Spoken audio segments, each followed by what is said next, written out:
शांती. आज अव्यक्त मुरलीमध्ये बाबा मदतगार, सपूत, राजतिलकधारी आत्म्यांच्या बरोबर आज बाबा बोलत आहेत. आज बाबा आपल्यासाठी एक सौदागर, बाजीगर, शास्त्रज्ञ, पंडित बनून आपल्याला आज शिकवत आहेत. आजच्या मुरलीचा शीर्षक आहे सस्ता सौदा आणि बचतचा खाता. बचत किती होते आणि सौदा किती स्वस्त आहे. म्हणूनसाठी ही मुरली आपण अतिशय एकाग्रतेने ऐकायची आहे. आणि अगर तुम्हाला संभव असेल, पॉसिबल असेल तर डायरी, पेन घेऊन बसून जे मुद्दे आपल्याला महत्त्वपूर्ण वाटतात ते नोट डाऊन करायचे आहेत. लक्षात, आपण जेव्हा ऐकतो तेव्हा आपल्याला असं वाटतं की आपल्याला लक्षात राहील, पण नंतर आपण जेव्हा पाहतो तेव्हा काहीच लक्षात राहत नाही. फक्त ऐकताना चांगलं वाटतं, कारण हे सत्य ज्ञान आहे.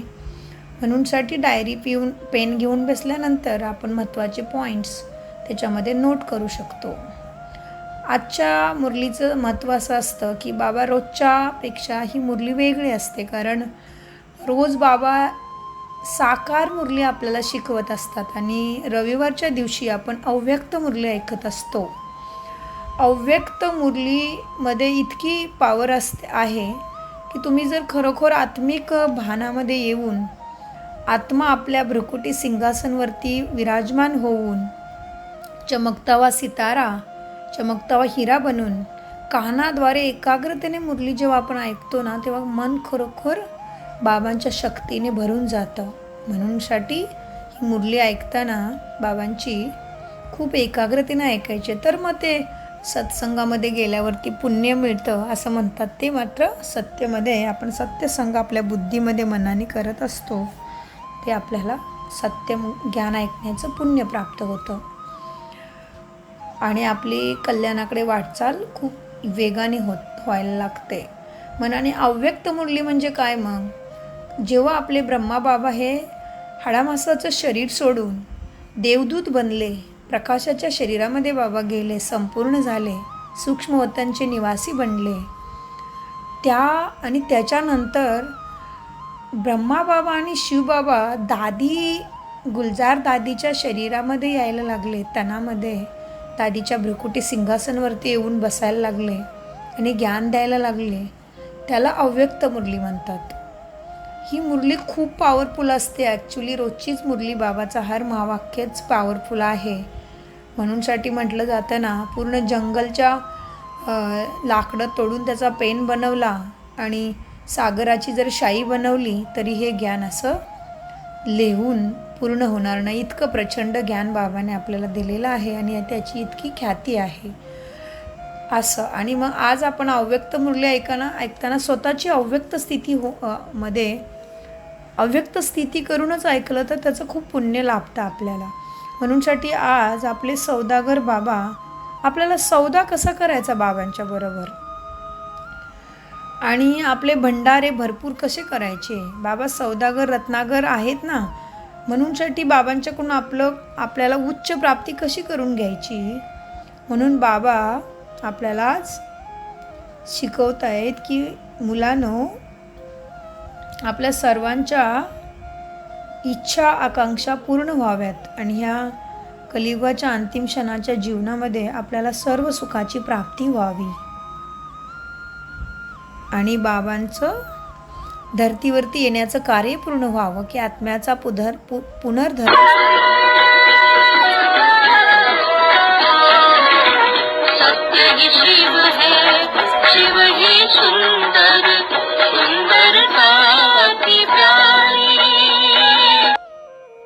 पुनर्धर्माची स्थापना करण्यासाठी बाबा धरतीवरती आलेले आहेत आणि म्हणूनसाठी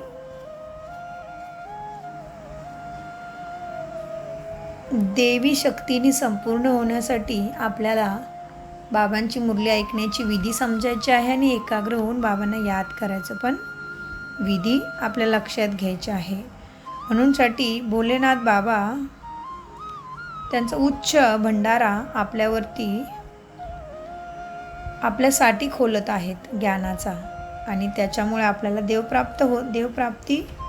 देवपद प्राप्ती होणार आहे. म्हणूनसाठी आजच्या अव्यक्त मुरली गोड बापदादा आपल्याला काय शिकवत आहेत? बजेट, सौदा, जमाचा खाता, हिसाब किताब काय असतो, बचत, स्किन, हे सर्व विषय बाबा आज आपल्याला मुरलीमधून शिकवणार आहेत. आज बाबा आपल्याला संपूर्ण अर्थव्यवस्था शिकवणार आहेत आपल्या ह्या ज्ञानमार्गावरती. बाबा आपले चतुर्सुजान आहेतच, पण बाबा आपण सर्वांनाही चतुर्सुजान बनवत आहेत आज. पण बाबा आपले भोलेनाथ पण आहेत. बाबांना भोलेनाथच मुलं आवडतात, आणि बाबाही भोलेनाथ आहे, आणि भोलेनाथांना भोलेनाथ मुलं आवडतात. तर भोलेनाथ म्हणजे काय? निरागस, इनोसंट, लहान मुलासारखं स्वच्छ पवित्र मन ज्याचं आहे, ती मुलं बाबांना खूप आवडतात. म्हणूनसाठी म्हटलं जातं बघा, देव भावाचा भुकेला.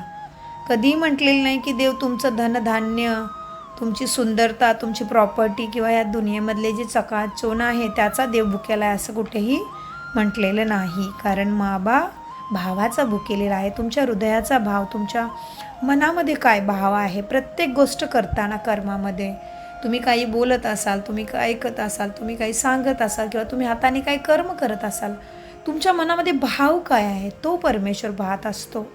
आणि त्याच मुलांना बाबांना भोळी मुलं खूप आवडतात. भोळी म्हणजे तरी काय? भोळी म्हणजे आतून बाहेरून स्वच्छ. असं नाही की तोंडावरती खूप चांगलं आणि पाठीमागे मनामध्ये इतकं वाईट दुसऱ्याबद्दल आणि निंदा करणं, दुसऱ्याचं यश पाहून आपल्या मनामध्ये खूप वाईट वाटणं किंवा जलसीचा अनुभव होणं, याची गोष्ट त्याला सांगणं, आणि दुसऱ्याच्या वाईट झालं तर आनंद आतमध्ये कुठंतरी सूक्ष्ममध्ये आनंद वाटणं, आणि दुसऱ्याचं खूप चांगलं झालं, प्रोग्रेस झाला तर मनामध्येही त्यांच्या प्रोग्रेस बघून वाईट वाटणं किंवा शंका कुशंका निर्माण होणं, हे सुद्धा सगळं अशुद्ध मनाचीच लक्षणं आहेत. कारण आपल्याला बाबा काय म्हणतात? तुम्हाला मनसा वाचा कर्मणाने स्वच्छ पवित्र बनायचं आहे. म्हणूनसाठी बाबांना भोळी मुलं आवडतात, जे मनाने स्वच्छ सुंदर आहेत. म्हणूनसाठी आपल्याला कितीही कुणी वाईट करत असेल किंवा आपला कितीही शत्रू असेल, तर आपल्या मनामधून त्याच्यासाठी शुभ भावना, शुभ कामनाच निघाला पाहिजेत. कारण आपल्याला कर्माची गती माहीत आहे.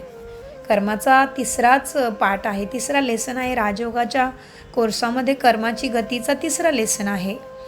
तुम्ही सगळ्यांनी त्याला जाणलं असेल की आपल्या बाबतीत काय घडतं ते आपल्याच कर्माचा लेखाजोखा आहे. कारण हे जीवन एका जन्माचं जीवन नाही, आपण अनेक जन्म या धर्तीवरती घेत असतो, आणि आपल्याकडून जे कर्म होत असतात ते परतफेड म्हणजे जीवन असतं, आणि परतफेड करायची असते, आणि आपल्या दुसऱ्या जन्माचा खाताही उभा करायचा असतो. म्हणूनसाठी जीवन मिळालेलं असतं. म्हणूनसाठी आज भोलेनाथ बाबा आपल्याला वार्तालाप सगळा हिसाब किताब शिकवत आहेत. तर आपण आता ते मुरलीमधून पाहूया की आपले बाबा आपल्याला अंतःकरणापासून काय लक्षात ठेवावं असे पॉईंट्स आज आपल्याला देत आहेत, ज्ञानरत्न आज आपल्याला देत आहेत. आणि हे सगळं करत असताना मात्र बाबा सांगत आहेत की मुलांनो, तुम्ही नेहमी लक्षात ठेवा की तुम्हाला विकारांना जितायचे, रावणाला जितायचे, मायेला हरवायचं आहे, रावणाला हरवायचं आहे. तर नेहमी लक्षात ठेवा की मी निमित्त मात्र आहे. माझ्याकडून हे उत्तम कार्य करून घेणारा, माझ्याकडून सर्व सेवा करून घेणारा बाबा आहे. मी तर कुणीच नाही आहे. मी सुद्धा त्याच्या शक्तीने चालतो. एवं माझं या स्वतःच्या शरीरावरती सुद्धा अधिकार नाही आहे. हे शरीरसुद्धा भगवंतानीच बाबांनीच दिलेलं आहे. हे समज आपल्या लक्षात घ्यायचे आहे. म्हणूनसाठी मी फक्त इथं निमित्त मात्र आहे, करणारा सगळं बाबा आहे, हे आपल्याला लक्षात ठेवायचं आहे. तर मग आपल्यामध्ये गुणांची आणि शक्तींची धारणा आणि चार्जिंगही व्हायला लागतं. म्हणूनसाठी आता आपण प्रत्यक्षात बाबा आपल्याला अव्यक्त मुरलीमधून काय सांगतायत ते पाहूया. 24/5/2020 मुरली अव्यक्त बापदादा मिठी मुरलीमध्ये मधुबनमधून सांगतायत. ही मुरली ओरिजिनल कधी चाललेली आहे? पहिले 15/1 86मध्ये चाललेली आहे. म्हणूनसाठी बाबा सांगतात या मुरलीच्या शीर्षकमध्ये सस्ता सौदा आणि बचतीचे अंदाजपत्रक. रत्नाकर बाबा आपल्या मोठ्या मोठ्या सौदा व्यापार करणाऱ्या सौदागर मुलांना पाहून खूप आनंदित होत आहेत. आज खूप मोठा सौदा आणि सौदागर दुनियाच्या भेटीमध्ये खूप साधारण किंवा भोळे आहेत. बाबा आपले कसे आहेत? खूप साधारण आणि भोळे. किती साधारण शरीरमध्ये बाबा येऊन आपल्याला ज्ञान देतात, म्हणून बाबा आपले साधारण आहेत. बाबा पुढे सांगतात, खूप मोठा सौदा आणि सौदागर दुनियाच्या भेटीमध्ये किती भोळा आहे, म्हणजे दुनियाच्या तुलनेने. भगवंताची सौदा करणारे कोणते आत्मे भाग्यवान बनले हे पाहून आनंदित होत आहेत.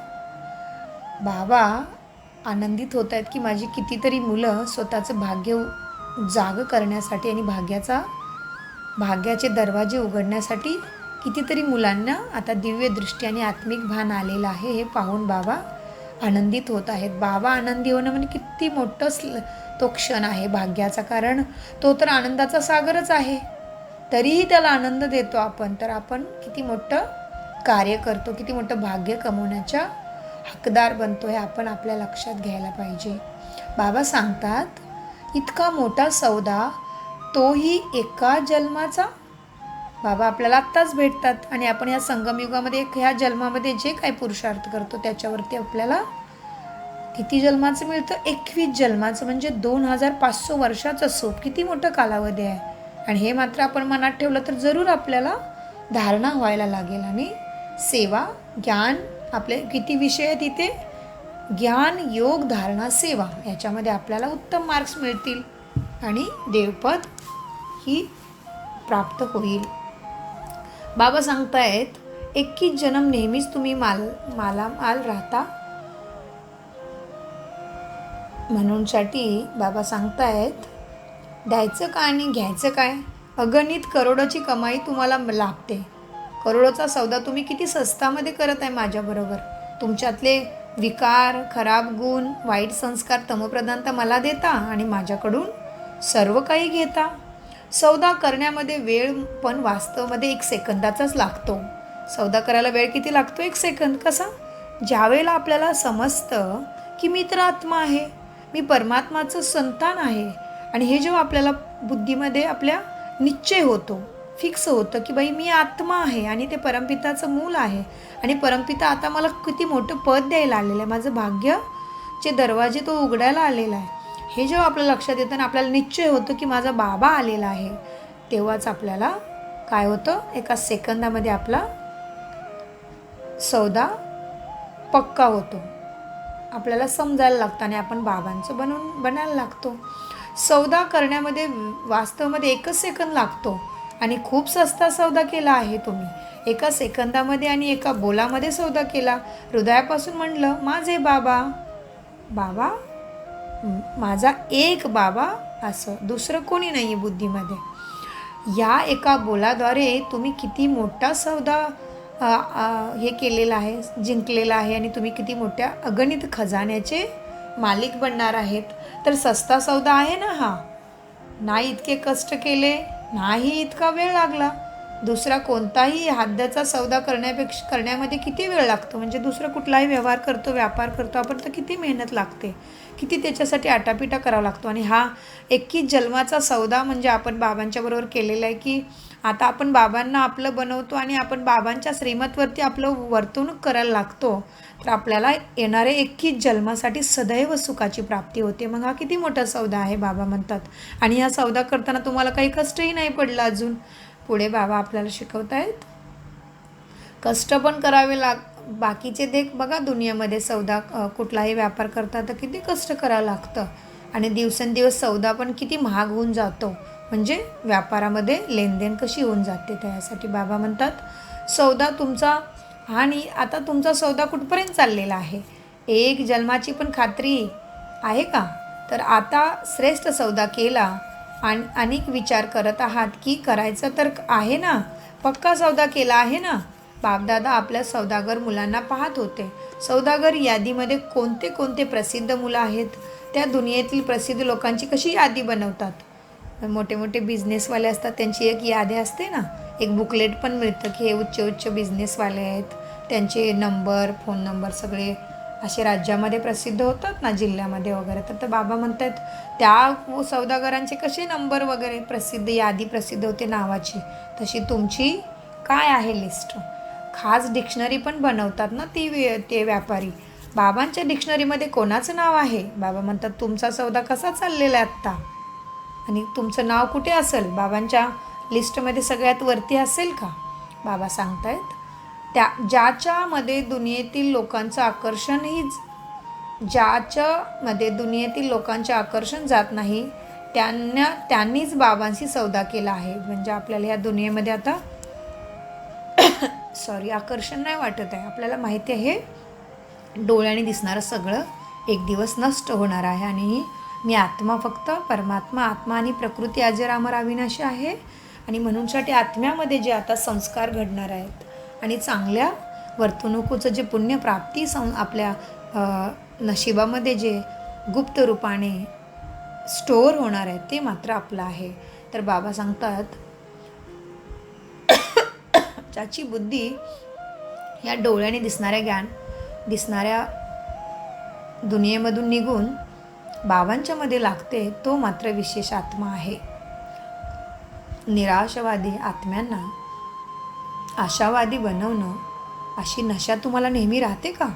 म्हणजे दुनियामध्ये जे एकदम त्यांच्या जीवनामध्ये दुःखाने ग्रासलेला आहे, त्यांच्या जीवनामध्ये काही आशा नाहीत राहिलेल्या, त्यांना काहीसुद्धा सुटकेचं त्यांना कुठेही राहतेचा किरण दिसत नाही आशांना. त्यांच्यामध्ये आत्मविश्वास जागवणं आणि ईश्वराकडून प्राप्ती करण्यासाठी त्यांना मोटिवेट करणं, हे तुम्ही नेहमी करता का? बाबा विचारत आहेत. बाबा सांगतायत परमात्मा डिक्शनरीमध्ये अतिविशेष व्यक्तीच आम्ही आहोत ना. आणि आपण कसे आहेत सगळे ब्राह्मण बच्चे, ब्रह्मकुमार कुमारी, परमात्माच्या डायरीतले विशेष मुख्य लिस्टमधून आहोत, सदस्य आहोत. तर बाबा म्हणतात भोळ्याचे भगवान.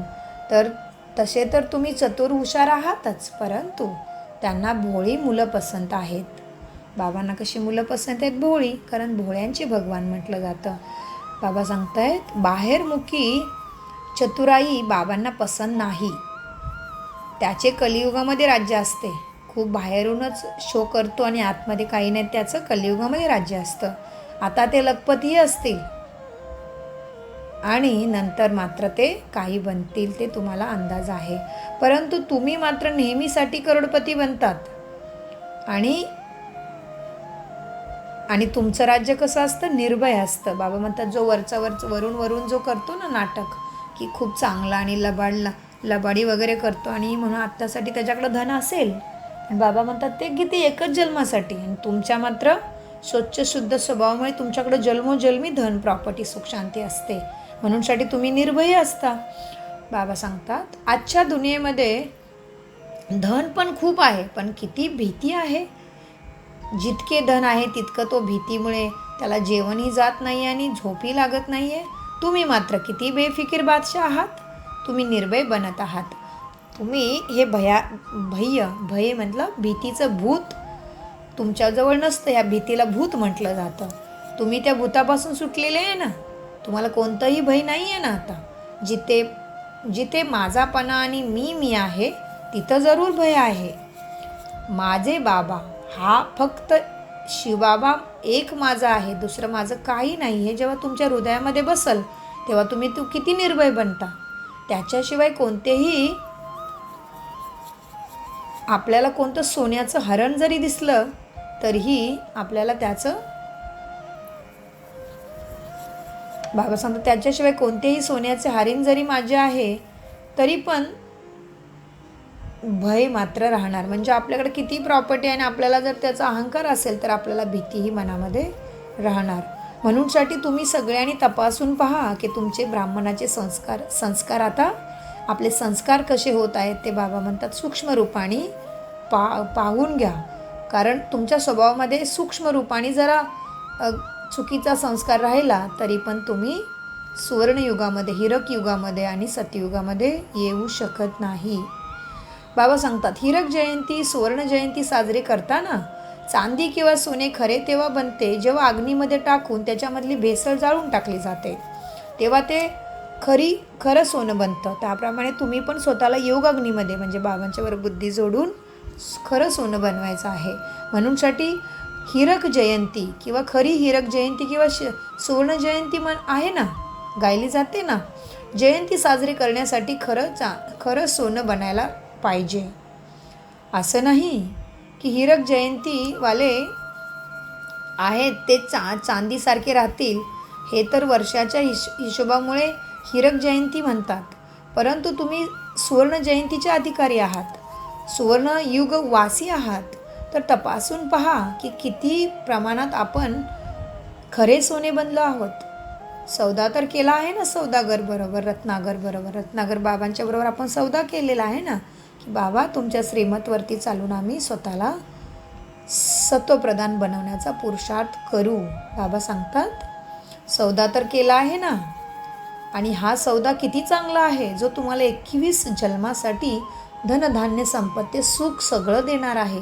तुमची वंशावळ सुद्धा मालामाल होणार आहे.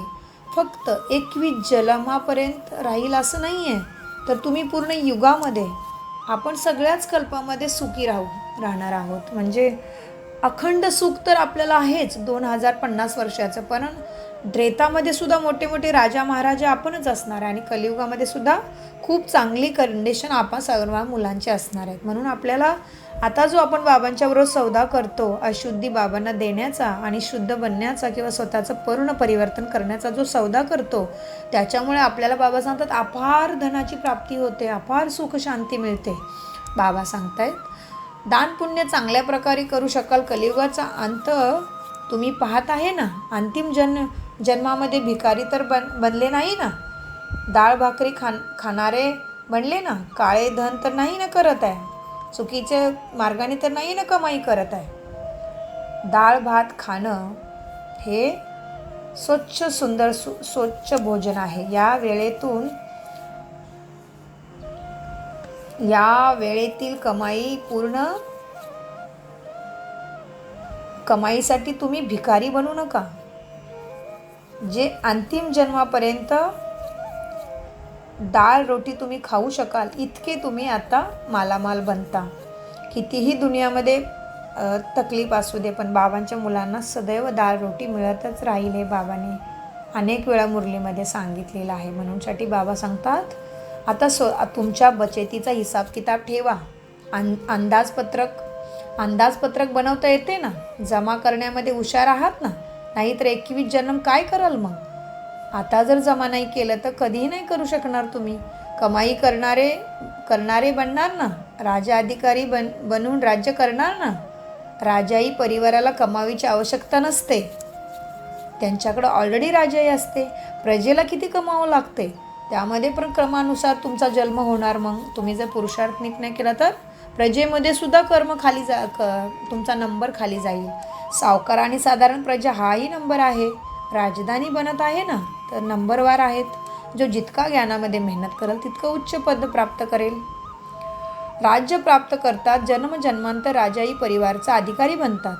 राज्य सिंहासनाचे अधिकारी प्रत्येक जन्ममध्ये बनत नाहीत, परंतु राजाई परिवारमध्ये जन्म येतो. तर आता अंदाजपत्रक स्वतःचं बनवा. आपण किती बाबांना याद करतो आणि किती आपण स्वतःला सत्वप्रधान बनवण्यामध्ये आत्तापर्यंत सक्षम झालो आहे. बचत करण्याची योजना पण बनवा. म्हणजे आपला वेळ किती बचत करायचा, आपल्याला आपली शक्ती कुठं लावायची आहे, आपण काय संकल्प करायचे, काय बोलायचे, किती बोलायचे, किती वेळ कुठं बसायचं आहे, किती वेळ काय चिंतन करायचे, हे सगळं समय, शक्ती, श्वास, तन मन धन मनसावाच्या कर्मना आपली कुठं वेस्ट जात आहे का, आणि किती प्राप्ती होत आहे. आपण काय ऐकतोय कानाने, तोंडाने काय बोलतोय, आपला वेळ कुठे जातोय, आपण मनामध्ये काय संकल्प चालवलेत, या संकल्पाने आपल्याला प्राप्ती झाली का, आपले चांगले संकल्प चालले का, आपल्याला पुण्यप्राप्ती झाली का आपल्या शब्दांच्यामुळे, हे सगळं लक्षात घ्यायचं आहे. म्हणजे बाबा म्हणतात आपल्या बचत करण्याचा खाताही बनवा. असं आपण असं होतं ना कधी कधी कोणतरी काहीतरी सांगत असतं त्या गोष्टीचं आपल्याला गरजही नाही ना, आपण त्याच्यामध्ये काही करूही नाही शकणार आहे, तर उगाच आपण आपलं ऐकत बसतो त्या गोष्टी. त्याचा काही फायदाही नाही आणि आपल्या हातातही काही नसतं बऱ्याच गोष्टींचा. म्हणजे सांगतात ना, लोकांना खूप असतं सांगायचं की बाई दुनियेमध्ये असं झालं तसं झालं. अरे पण ते दुनियेमध्ये झालं तो ईश्वर आलेला आहे ना पाहण्यासाठी. आपल्या दुनियेमध्ये काय चाललंय ते आपण पाहायचं आहे ना. मग आपण जर इतरांचं व्यर्थ ऐकत बसलो तर आपला टाईम गेला ना. म्हणजे आपण काय केली, टाईमची बचत नाही केली. तेवढ्या वेळेमध्ये आपण बाबांना याद केलं असतं, बाबांची गप्पा मारल्या असत्या, बाबांच्याकडून लाईट येत आहे आणि सगळ्यांना जात आहे, सगळे सुखी शांत स्वच्छ होत आहेत, असं सुंदर सुंदर चिंतन केलं असतं, बाबांचे क्लास ऐकले असते, बाबांची गाणी ऐकली असती, तुमच्याकडे जर वेळ होता तर बाबांच्यावरती काहीतरी लिखाण केलं असतं, तर किती पुण्यप्राप्ती झाली असते. तर हे आपण सगळं करतो का, हे बाबा आज आपल्याला पाहायला सांगतात. बाबा सांगतात बचत करण्याची योजना बनवा आणि आपलं अंदाजपत्रक बघा किती जमा होत आहे. आजकालच्या जमान्यामध्ये टाकाऊपासून सुद्धा चांगलं बनवतात, टाकाऊ गोष्टीलाच चांगलं बनवतात. तर तुम्ही सर्व पण बचत खाते नेहमी स्मृतीमध्ये ठेवा, त्याचे अंदाजपत्रक बनवा. तुमचे संकल्प शक्ती, वाणीची शक्ती, कर्माची शक्ती, वेळेची शक्ती कधी आणि कोणत्या कार्यासाठी लावत आहेत हे लक्षात घ्या. असं व्हायला नको सर्व शक्ती व्यर्थ जात आहेत. जर संकल्प साधारण असतील, व्यर्थ असतील, तर किती संकल्प वेस्ट गेले तुम्ही आत्म्यांचे आणि आत्मा किती थकवून जाते. मग कधी कधी आपण बघा मनामध्ये बिना कारणाचाच कशावरती तरी विचार करत असतो, हे असं झालं, आणि खूप पाठीचा विचार करणं पण व्यर्थ जातं त्याच्यामधून. आता आपल्याबरोबर काहीतरी घडलं असेल भूतकाळामध्ये, तरी पण त्याच्यामधून शिक्षा घेऊन त्या गोष्टीला फुलस्टॉप लावला पाहिजे आपल्या बुद्धीमध्ये. नाहीतर आपले संकल्प किती वेस्ट जातात त्याच्यामध्ये आणि आत्मा त्याच्यामध्ये काय होते, शक्तिहीन होते. आणि जेव्हा आपण उच्च संकल्प करतो की मी सर्वशक्तिमान बाबांचं मास्टर सर्वशक्तिमान मुलं आहे, मी देवी आत्मा आहे, मी पवित्र आत्मा आहे, मी सदाही विजयरत्न आत्मा आहे, मी सदा शुद्ध शांत आत्मा आहे, माझ्यासारखा भाग्यशाली कोणी नाही आहे, मी पद्मापदम भाग्यशाली आत्मा आहे, मी सौभाग्यशाली आत्मा आहे, मी देव आत्मा आहे, मी पूर्वज आत्मा आहे, असे अनेक सोमान आहेत. आजच आम्ही 500 सोमानांची लिस्ट मुरलीमधून काढून मुरलीमधून येते ना आपल्याला सोमान, त्याची लिस्ट सगळ्यांना पाठवली आणि स्वतःही त्याचा अभ्यास केला. आणि दिवसभरही त्याच्यामध्ये चिंतन करायचं आहे. ज्या प्रकारे आपल्याला भक्तीमध्ये ऑलरेडी आदत आहे ना, मनाला सवय आहे आपल्याला की एखादा मंत्र घेऊन त्याचं मनामध्ये जप करणं. मंत्र म्हणजे काय, मनाचं यंत्र. मग बाबांनी दिलेले सोमान घेऊनच मनामध्ये चिंतन करत राहा, किती मोठी प्राप्ती होईल आणि आपल्या आत्म्याला आपण आत्मा शक्तिशाली बनू. त्याप्रमाणे बाबा सांगतायत की जरा संकल्प साधारण असतील, म्हणजे साधारण संकल्प म्हणजे मी तर काहीच नाही आहे, किंवा स्वतःला कमी लेखण्याचे संकल्प, किंवा दुसऱ्याला कमी लेखण्याचे संकल्प, किंवा दुसऱ्यामध्ये नेहमी त्रुटी बघायची, दुसऱ्यामध्ये नेहमी कमीच बघायचं, चांगले गुण कधी बघायचेच नाहीत, हे सुद्धा खूप नुकसानकारक आहे. तर बाबा सांगतात जर संकल्प पण साधारण आहेत आणि हे लक्षात घ्यायचं की प्रत्येक माणसामध्ये काही ना काही चांगला गुण आहे. 10 त्याच्याकडे वाईट गुण असतील तरी एक चांगला गुण आहे, ते आपल्याला पाहायचं आहे बाबा म्हणतात. म्हणून बाबा सांगतायत की जर संकल्प साधारण आहेत, व्यर्थ आहेत, तर व्यर्थ आणि साधारण दोन्हीही तुमची काही बचत होत नाही आहे, पण जरूर तुम्ही गमावत आहात. आणि आपण जेव्हा दुसऱ्यांच्याबद्दल वाईट चित्तत आहे वगैरे कसंही निगेटिव्ह नकारात्मक चित्तत आहे, तेव्हा आपण काय करत असतो, आपलंच नुकसान करत असतो. आपल्यासाठी पण परत असंच वाईट चितणारा कोणीतरी येणार, मग असं होतं. म्हणूनसाठी बाबा सांगतात तुम्ही साधारण जेव्हा चिंतन करता, बोलता, ऐकता, तेव्हा तुमचं समय वेस्ट जात असतो आणि तुम्ही स्वतःचंच खाता गमवत असता पुण्याचा.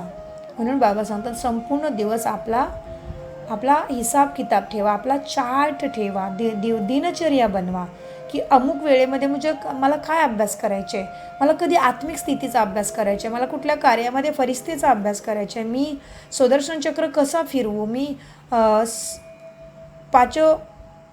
पाचो तत्वांना सकास कसा देऊ, मी कसा बाबांच्या योगमध्ये राहू, ही सगळी दिनचर्या बनवायची आहे. आपल्यावरती जिम्मेदारी आहेत त्या आपण कशा पार पाडायच्या आहेत आणि त्या जिम्मेदारी पार पाडत असताना आपण कुठला अभ्यास करायचे आहे, आपलं मन काय चित्तत असतं त्याच्यावरती पहारा ठेवायचे, म्हणजे दिनचर्या बनवायची आहे. बाबा सांगतात या शक्तीला कार्यामध्ये लावून किती वृद्धी केली, कारण जितके कार्यामध्ये लावाल तेवढे तुम्ही शक्तिशाली बनाल. जसं सर्वात जास्त संकल्प शक्ती आहे, परंतु कर्मयोगामध्ये कार्यामध्ये लावण्याचा अभ्यासमध्ये क्रमानुसार आहेत. आपल्या संकल्पामध्ये खूप ताकद आहे, आपल्या मनामध्ये खूप ताकद आहे.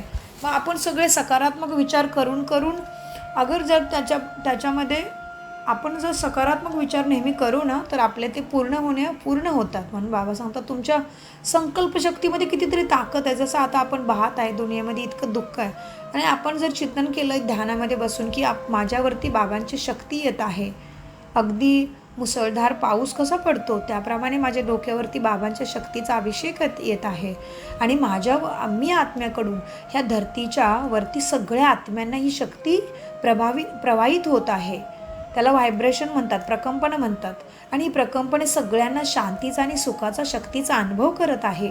आणि सगळ्या आत्म्यांच्या बुद्धीची तार प्राणेश्वर सुखसागर बाबांच्या बरोबर जोडली जात आहे.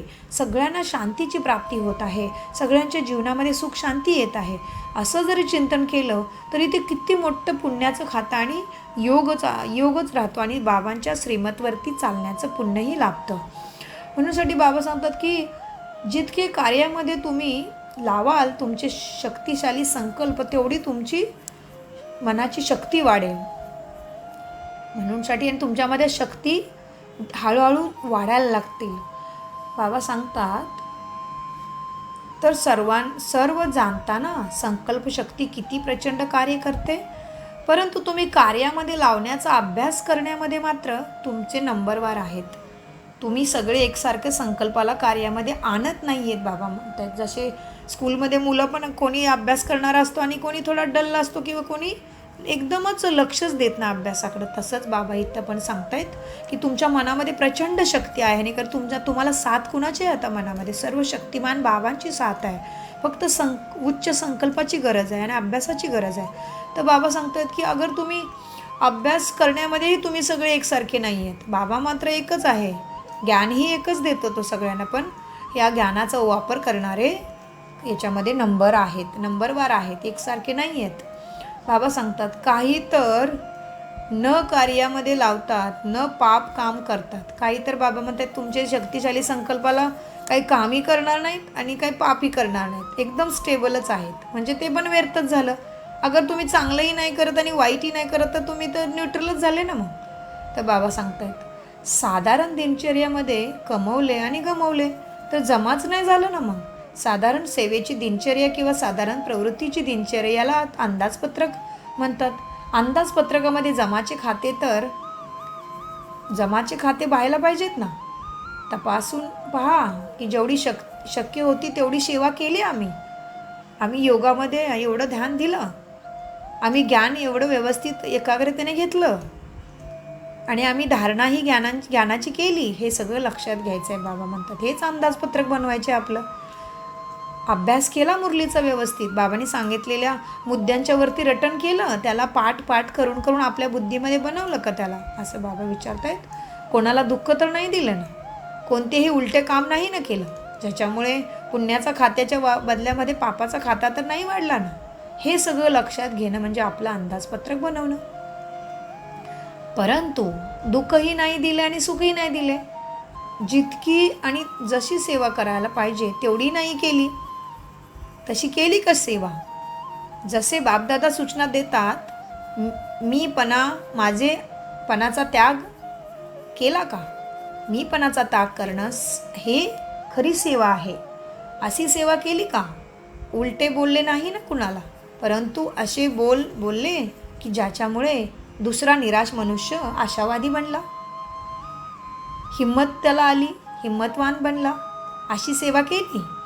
खुशीच्या उमंग उत्साहामध्ये कुणाला एखाद्या तरी आत्म्याला घेऊन आले का?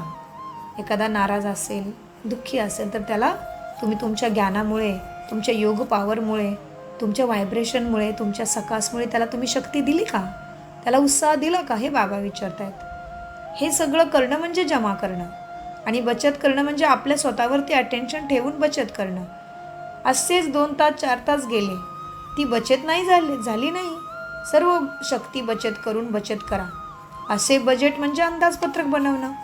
यावर्षी अंदाजपत्रक बनवून कार्य करा. प्रत्येक शक्तीला कार्यामध्ये कसं लावता येईल याचं नियोजन बनवा. ईश्वरीय बजेट असं बनवा ज्यामुळे विश्वातली प्रत्येक आत्म्यांना काही ना काही तुमच्यामुळे प्राप्ती होईल.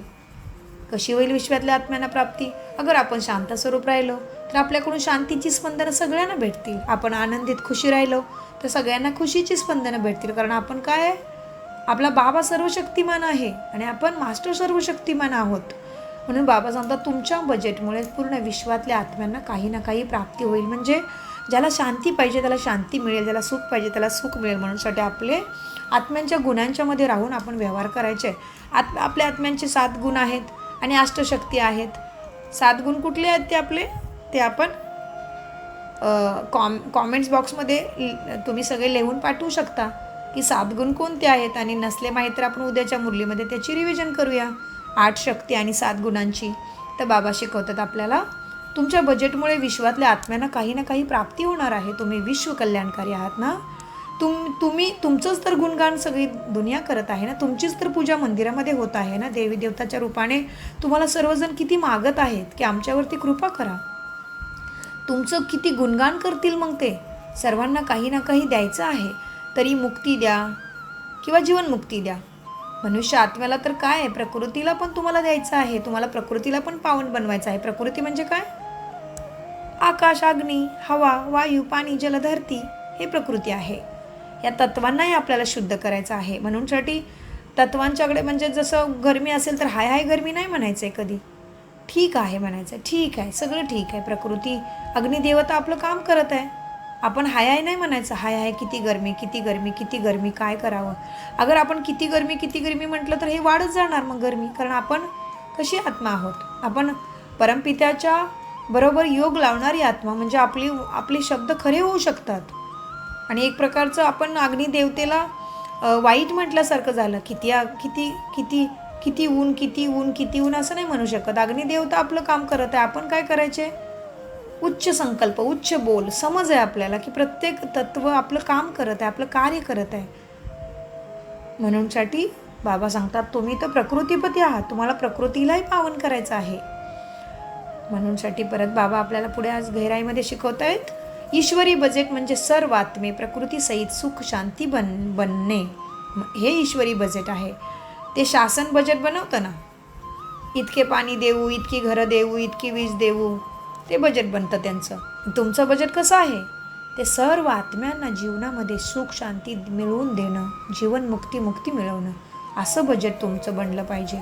भिकारीपणापासून, दुःखापासून मुक्त करणारं बजेट असलं पाहिजे सर्वांना. आदाकल्प तर आरामशीर तुम्ही राहाल ना त्याच्यामुळे. आता जर तुम्ही सेवा केली तर आदाकल्प म्हणजे सतयुगामध्ये आणि नंतर त्रेतामध्ये आपल्याला काही करावं लागत नाही. सर्वत्र सुख शांती समाधान शक्ती असते. ती आपण आत्ता कमवतो त्याच्या जोरावरती. कारण बाबाला काय म्हणतात, काय मन आहे, ईश्वर जब देता है तभी छप्पर फाड़ के देता है. तो क्या भगवान क्या झोपड़पट्टी की छप्पर फाड़ने नहीं आता है. भगवान आपल्या सगळ्यांच्या बुद्धीमधून कमजोरी, तमोप्रधानता, विकाराचे भाव, खराब गुण, आसुरी स्वभाव नष्ट करून आपल्याला इतकं उच्च जीवन देतो, उच्च पद प्राप्ती देतो, उच्च भाग्य देतो. त्याला म्हणतात भगवान छप्पर फाड़ के देता. तर म्हणूनसाठी बाबा सांगतात तुम्ही आता जेव्हा कराल ना तेव्हा अर्धा कल्प आरामशीर बसून खाल त्याची, आणि त्यांच्या इच्छा पूर्ण होतात मग जे आत्ता करतात त्यांच्या. बाबा सांगतात म्हणूनसाठी आत्ता मात्र तुम्हाला सर्व इच्छा मुक्त राहायला पाहिजे. हे असंच झालं पाहिजे, ते तसंच झालं पाहिजे, त्याने ते केलं, ह्यानी हे केलं, हे मात्र होणार आहे. आपल्या शरीराला सुद्धा तकलीफ येऊ शकते, आपले आजार येऊ शकतात, आपल्याला प्रॉब्लेम येऊ शकतात, बाहेरची लोक आपल्याला परेशान करू शकतात, घरातलेही नातेसंबंधाकडून आपल्याला काहीतरी परेशानी होऊ शकते. तरीही बाबा सांगतात की त्याच्यामध्ये आता अडकायचं नाही आहे. त्याच्यामध्ये आपल्याला स्वतःला हे नाही करायचं आहे, डिस्टर्ब नाही करायचं आहे, एकाग्र राहायचं आहे. आपल्याला सगळं माहिती आहे की आपल्या बाबतीत जे होणार आहे ते आपल्याच कर्माच्या खात्यामुळे होत आहे. म्हणून आता बाबा सांगतात खुशी खुशी हे सगळं तुम्ही पार करायचं आहे. ते लोक तर मुक्तीची इच्छा ठेवतात, जाणतही नाही आहेत, मुक्ती द्या मागत राहतात. त्यांना माहितीही नाही आहे की मुक्ती म्हणजे काय आणि जीवनमुक्ती म्हणजे काय. स्वतःच्या प्रती आणि विश्वाच्या प्रती ईश्वरी बजेट तुम्हाला बनवायचं आहे. समजले काय करायचे ते ह्या वर्षी. आता हिरक आणि सुवर्ण जयंती दोन्ही या वर्षी करत आहात ना, म्हणजे celebration, golden jubilee, silver jubilee म्हणून बाबा, डायमंड जुबली म्हणजे 75 वर्ष झाले संस्थेला, 50 वर्ष झाली, 25 वर्ष झाले, आता 100 वर्ष होतील. तेव्हा गोल्डन जुबली वगैरे मनवणार ना आपण, सेलिब्रेशन करणार ना, प्रोग्राम करणार ना. तर बाबांनी त्या प्रोग्रॅमच्या अगोदर काय काय करायचे ते मात्र आज सगळं बजेटच्या रूपाने आपल्याला सांगितलेलं आहे. बाबा सांगतायत हीरक आणि सुवर्ण जयंती दोन्ही यावर्षी करत आहात ना, तर हे महत्त्वपूर्ण वर्ष आहे. नेहमी श्रेष्ठ सौदा स्मृतीमध्ये ठेवा. नेहमी जमाचे खाते जमा करत जा चला. शक्तीला कार्यामध्ये लावून तिला अजून वाढवा. नेहमी वेळेचं महत्त्व लक्षात घ्या आणि महान बना. असे श्रेष्ठ धनवान श्रेष्ठ मुलांना बाबा समजदार समजतात. बाबा प्रेमपूर्वक आठवणीने तुम्हा सर्वांना नमस्ते करतात. बाबा आता कुणाबरोबर वार्तालाप करतात? कुमारीसोबत वार्तालाप. कुमारीसोबत वार्तालाप. कुमारी जीवन पण भाग्यशाली जीवन आहे, कारण उलटी सीडी चढण्यापेक्षा वाचले बरं. जे मुलं आज कुमारी आहेत त्यांना बाबा सांगतात तुम्ही उलटी सीडी नाही चढत आहे. संसारामध्ये जाऊन मुलाबाळांना जन्म देणं हे वगैरे बाबा सांगतायत तुम्ही त्याच्यापासून वाचलेले आहात. चढणारे पण उतरत आहेत. सर्व प्रवृत्तीमध्ये राहणारे पण स्वतःला कुमार म्हणतात. तर शिडी उतरली ना तर नेहमी आपल्या श्रेष्ठ भाग्याला स्मृतीमध्ये ठेवा. कुमारी जीवन म्हणजे बंधनापासून मुक्त जीवन नाही. तर पहा किती बंधनामध्ये राहत आहेत सगळे. तर बंधनामध्ये फसण्यापेक्षा वाचलेलं बरं. मनापासून स्वतंत्र, संबंधापासून पण स्वतंत्र. कुमारी जीवनाचे स्वतंत्र आहे ना तुम्हाला आता. कधी स्वप्नामध्येही विचार करू नका बंधनामध्ये फसण्याचं. कोणी थोडी सहयोगी भेटला पाहिजे. कोणी सोबती तुम्हाला पाहिजे. आजारपणामध्ये पण मदत होईल. कधी असा विचार करत नाही ना की बिलकुल विचार येत नाही ना की कुमारी जीवन म्हणजे नेहमी उडणारे पक्षी आहात. माझं कसं होईल, मला कोण बघेल, माझं म्हातारपणी कसे होईल, हे सगळे विचार तर येत नाहीत ना, हे बाबा म्हणतायत. तर बाबा सांगतायत हे सगळे विचार येणं व्यर्थ आहे. हे जर विचार येत असेल तर तुम्ही अजून ईश्वराबरोबर सगळी नाती जोडलेली नाहीत. केवळ गात आलेलं आहे की त्वमेव माताच्या बंधू सखा सगळं काही तूच. पण खरं वास्तवमध्ये प्रॅक्टिकलमध्ये त्याच्याशी नाते अजून जोडलेली नाहीत. असं बाबा सांगतात. असं नाही करायचं आहे. कुमारी जीवन म्हणजे नेहमी उडणारे पक्षी, बंधनामध्ये फसणारे नाही. कधी कोणता विचार पण यायला नको की बंधनामध्ये जाऊया करून. नेहमी निर्बंधन बनून पुढे चालत राहा तर कल्याण होईल. कुमारीसोबत वार्तालाप बाबा सांगतात अजून सेवेमध्ये पुढे जाण्यासाठी खूप छान संधी मिळाली आहे. या संधीचा खूप चांगला वापर करा आणि जितके स्वतःला उच्च बनवता येईल तितके उच्च बनवून सुवर्णयुगामध्ये उच्च पद प्राप्ती करून घ्या. बाबा सांगतात जेवढी सेवा कराल, शक्तिशाली कराल, तेवढी तुम्हाला स्वतःला शक्ती प्राप्त होईल. स्वतः कोणत्याही गोष्टीमध्ये कमजोर असाल तर सेवा पण कमजोर होईल. म्हणून शक्तिशाली बनून शक्तिशाली सेवा करा. अशी तयारी करत चला की जी सेवा तुमच्यामुळे सफल होईल आणि तुम्हाला त्याच्यामधून शक्ती प्राप्त होईल. जे वेळ असल्यावर सफलतापूर्वक सेवा करू शकाल आणि त्यामध्ये आपला नंबर पुढे घेऊन चला. आता तर अभ्यासाची वेळ. आता अभ्यासामध्ये वेळ द्यावा लागतो, परंतु एकच काम असेल म्हणून तिथे पण प्रशिक्षित करत राहा. निमित्त बनलेल्या आत्म्यांच्या सहयोगाने तयारी सर्व चांगले प्लॅन तयार करत राहा. सेवाधारी बना. जितके तुम्ही सेवेमध्ये पुढे जाल तितका तुमचाच फायदा होईल. बाबा आता सेवाधारी शिक्षक बहिणीसोबत वार्तालाप करतायत. सेवाधारी म्हणजे नेहमी निमित्त. टीचरांच्या बरोबर बाबा आता बोलतायत. सेवाधारी म्हणजे नेहमी निमित्त. असा निमित्त भाव स्वतःच सफलता देतो. निमित्त भाव नाही तर तुम्हाला सफलताही मिळणार नाही. बाबा सगळं माझ्याकडून करवत आहे. मी तर हे बाबांचे एक इन्स्ट्रुमेंट आहे. मी तर निमित्त मात्र आहे. तर बाबा सांगतायत तुमच्यामध्ये नेहमी निमित्त भाव असला पाहिजे. बाबा सांगतायत की तुम्ही सगळ्यांचा गुप्त पुरुषार्थ आहे. तुम्ही सगळे शक्तिशाली आहे. तुम्हीही गुप्त आहे, सेवाधारी शिवशक्ती, आणि तुम्हाला शक्ती देणारा पिताही गुप्त आहे. गुप्त पुरुषार्थ वेगळी गोष्ट आणि म्हणूनसाठी बाबांच्या समोर एकदम शुद्ध साफसूत्र बनायचं आहे. आतून बाहेरून एकसारखं बनायचं आहे आणि श्रेष्ठ भाग्य घ्यायचं आहे. एक भाग्य नाही परंतु पद्मापदम भाग्यशाली बनायचं आहे. म्हणूनसाठी जेवढं तुम्ही सेवेमध्ये स्वच्छ मनसावाच्या कर्मणाने शुद्ध राहून सेवा करत तेवढं तुम्ही पद्मापदम भाग्यशाली बनून सर्व विषयामध्ये सफलता प्राप्त कराल. बाबा सांगतात सर्वात जास्त आनंद कोणाला आहे, बाबांना की तुम्हाला? द्वापारी युगापासून भक्तीमध्ये तुम्ही मला बोलवत आहात आणि आता भेटलो आहात तर किती खुशी व्हायला पाहिजे. 63 जन्म मिळवण्याची इच्छा ठेवली. 63 जन्म तुम्ही मला बोलवलं आहे. द्वापार युगापासून बाबांना आपण भक्तीमध्ये बोलवत आहोत आणि 63 जन्माची इच्छा पूर्ण झाल्यावर किती खुशी व्हायला पाहिजे. कोणत्याही गोष्टीची इच्छा पूर्ण होते तर किती खुशी होते. हा आनंद विश्वात आनंद देणारा आहे. तुम्ही नेहमी खुश राहतात तर सारे विश्व पण खुश असते. अशी खुशी मिळाली आहे ना. जेव्हा तुम्ही बदलता तर दुनिया पण बदलत जाते, कारण तुम्हीच इष्टदेवी शिवशक्ती पांडवसेना आहे. तुम्हीच सर्व पूर्वज आत्मा आहेत. बाबा सांगतात असे बदल ज्या दुनियेमध्ये दुःख आणि अशांती नावसुद्धा राहणार नाही. तर नेहमी खुशीमध्ये नाचत राहा की माझं किती मोठं भाग्य आहे, मला कोण भेटलं आहे आणि मी किती भाग्यशाली आत्मा आहे की साक्षात परमपिता परमात्मा भोला भंडारी अमरनाथ मला शिकवत आहे आणि माझं उच्च भाग्य बनवत आहे. हे सगळं लक्षात घेऊन किती खुशीत राहायला पाहिजे. नेहमी आपल्या श्रेष्ठ कर्माच्या खात्यांना जमा करत राहा. सर्वांना खुशी द्यायची आहे. आजचा संसार म्हणजे खुशी. आजच्या संसारमध्ये खुशी नाही आहे. सर्वच खुशीचे भिकारी आहेत, तर त्यांना खुशीद्वारे भरपूर करा. नेहमी त्यांची सेवा करत पुढे चला. ते आत्मे किती कमजोर बनले आहेत, त्यांना मग त्यांच्या मनामध्ये उत्साह देण्याचं काम तुम्हाला करायचं आहे. तुम्ही किती मोठे सेवादारी आहे हे मात्र कधी विसरू नका. कुठल्याही प्रॉब्लेममध्ये तुम्ही हृदयामधून कमजोर होऊ नका, मन शिकस्त करू नका.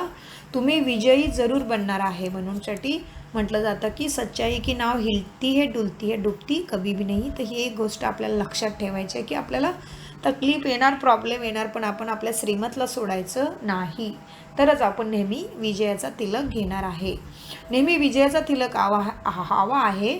तिलकधारी पण बनायचं आहे, तर स्वराज्य अधिकार बनायचा आहे. हे सगळ्याचाही आधार आहे स्मृतीमध्ये राहायचं आहे की मला कोण भेटलेलं आणि मी कोण आहे.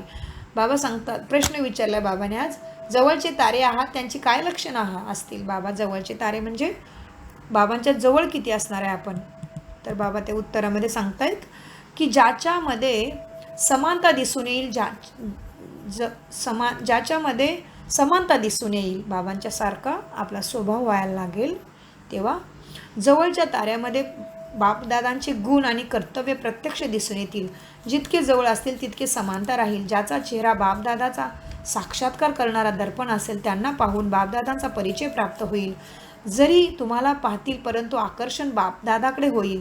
याला म्हटलं जातं सन शोज फादर, म्हणजे मुलं आपल्या वडिलांचा काय करतात, प्रदर्शन करतात, शो करतात. म्हणजे मुलांच्याकडे बघून लोकांना वडिलांची आठवण येते. अशी मुलं तेव्हा तुम्ही बनाल, तेव्हा तुम्ही तुमच्या शिवबाबाला प्रत्यक्ष कराल. ज्यांना सगळे विसरले आहेत, शिवबाबांना मात्र सगळे विसरलेत ना, आणि सगळे देवी देवतांना पूजा करतायत. तर बाबा सांगतात स्नेहाच्या प्रत्येक पावलामध्ये ज्याचं स्नेह आहे त्याची छाप दिसून येते. जितके तुम्ही हर्षित मुख राहाल तेवढेच तुमची मूर्तीही आकर्षित बनेल आणि तुमच्याकडून सगळ्यांची उच्च सेवा होईल आणि सेवेचं फळ तुम्हाला खूप मोठी देवपदाची प्राप्तीमध्ये मिळेल. अच्छा वरदान, सेवेद्वारा अनेकांचे आशीर्वाद प्राप्त करून नेहमी पुढे जाणारे महादानी भव. वरदानाचे विश्लेषण, महादानी बनणे म्हणजे दुसऱ्याची सेवा करणे. दुसऱ्याची सेवा केल्यामुळे स्वतःही सेवा होते. महादानी बनणं म्हणजे स्वतःला मालामाल करणे. जेवढे आत्म्यांना तुम्ही सुख शांतीचं ज्ञान द्याल तेवढेच आत्म्यांच्या प्राप्तीचा आवाज आणि आभार निघेल, तेवढीच तुम्हाला दुवा मिळेल, आशीर्वाद भेटतील. जेवढे तुमच्यासाठी आशीर्वादाचे रूप होईल, आशीर्वादाचे पुढे जाण्याचे तेच आशीर्वाद तुम्हाला पुढे जाण्याचे साधन लाभून देईल. ज्यांना आशीर्वाद मिळतात ते नेहमी खुश राहतील. जर रोज अमृतवेलेला महादानी बनवण्याचा कार्यक्रम तुम्ही बनवा. म्हणून अमृतवेला कशी सुंदर करायची ते मात्र आपल्याला लक्षात घ्यायचे आहे. अमृतवेलेमध्ये काय काय अभ्यास करायचा हे सगळं आपण लक्षात घ्यायचे आहे. तर अमृतवेला कशी करायची हे मी थोड्या दिवसातच तुम्हाला यूट्यूबवर पाठवते. तर रोज अमृतवेला महादानी बनवण्याचा कार्यक्रम बनवा. कोणता दिवस किंवा वेळ अशी जायला नको ज्या दिवसामध्ये तुम्ही दान केलं नाही. सुविचार आजचा स्लोगन, आत्ताच प्रत्यक्ष फळ आत्म्याला उडते कलेचं बळ देते. आत्ताचे प्रत्यक्ष फळ आपल्याला काय देईल, आत्मा आपली उडते कलेचं बळ देईल. म्हणजे आपल्यामध्ये गुणांची